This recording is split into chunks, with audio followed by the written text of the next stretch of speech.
আমরা বাংলাদেশি,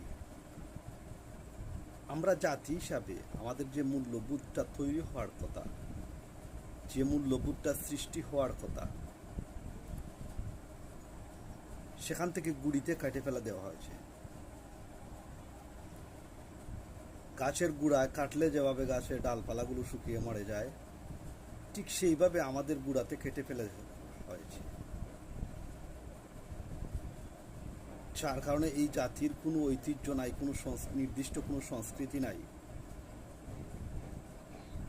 আমি বাংলাদেশ হিসাবে আমার জাতের কোনো মূল্যবোধ সৃষ্টি হয়নি আমার ভিতরে, কারণ আমাকে অপসংস্কৃতি শেখানো হয়েছে। স্বাধীনতার পর থেকে আমাদেরকে যেভাবে যে সংস্কৃতি দেওয়া হয়েছে, ভুলভাল বই পড়ানো হচ্ছে, ভুলভাল ইতিহাস পড়ানো হচ্ছিল, এখন আমার কাছে মনে হচ্ছে অতীতের সব ইতিহাস আসলে কি দুর্বল এবং মিথ্যা।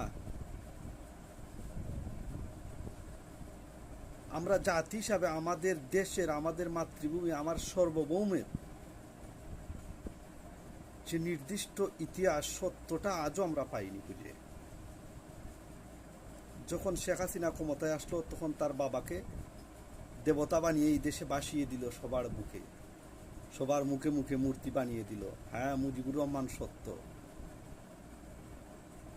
যখন অন্য দল আসলো, তখন মুজিবুর রহমান মিথ্যা। আরও অনেক কিছু। তো আমরা আসলে কোনটা সত্য মানবো আর কোনটাকে মিথ্যা মানবো?